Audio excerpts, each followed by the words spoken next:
అయిపోయావు. ఇప్పుడు ఇంట్లో నా పరిస్థితి ఏంటోదినా? నువ్వు తెచ్చేదెవరు? నాకు ధైర్యం చెప్పేదెవరు? నాకు పెళ్ళొద్దు, నేను పెళ్లికి పనికిరాను అని ఎంత చెప్పినా వినకుండా నా నోరు పోయించి నా కండగా నిలబడతానని, పెళ్లి చేస్తానని మాట కూడా ఇచ్చి నీ మాట నిలబెట్టుకోకుండానే మాయమైపోయావు. ఇప్పుడు నేనేం చెయ్యాలదినా? నీ కడుపులో పెట్టుకొని కాపాడాలనుకున్నావు చూడు, అదే నువ్వు చేసిన తప్పుదినా.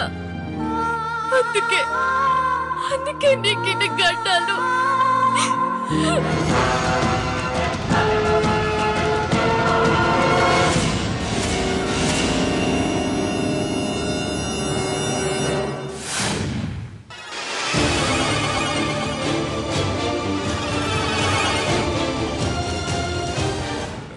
అక్క, ఈ రోజు అరుంధతి చచ్చిపోయిన రోజని.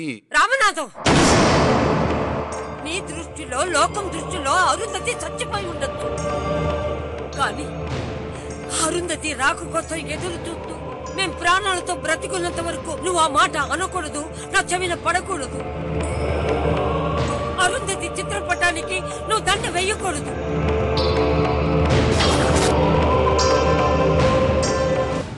పొరపాటి ఒప్పుకుంటాను, కానీ ఈ తప్పు నాది కాదక్కయ్యా, నా పుత్రరత్నం సురేంద్రది.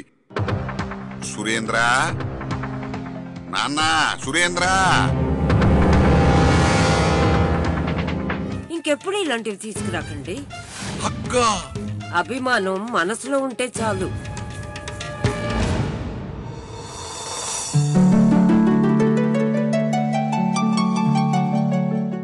నమస్కారం ఉమాదేవి గారు.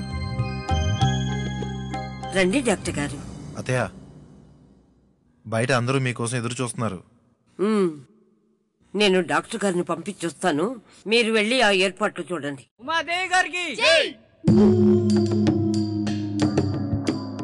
నానా, నానా, ఏంట్రా?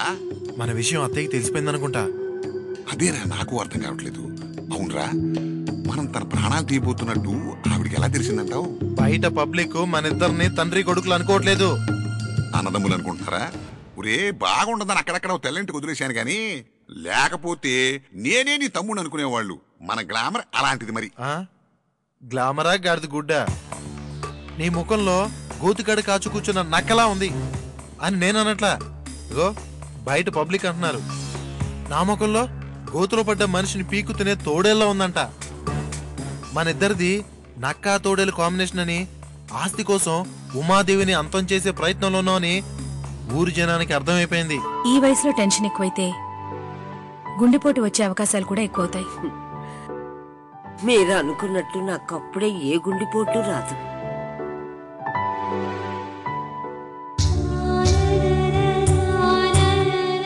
నా బిడ్డ అరుంధతి రాకు కోసమే నేను ఎదురు చూస్తూ ఉన్నాను, కలవరపడుతూ ఉన్నాను.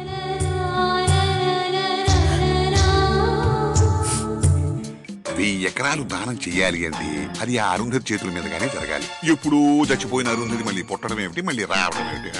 అరుంధతి వస్తే ఎట్లా వస్తుందిరా? వచ్చిందే అనుకో, వస్తే తల్లితో పాటు కూతుర్ని కూడా.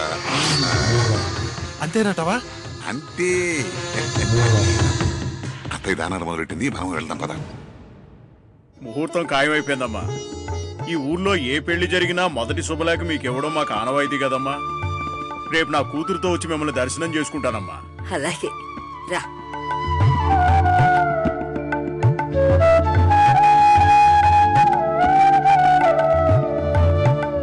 నూరేళ్లు చల్లగా ఉండాలమ్మా.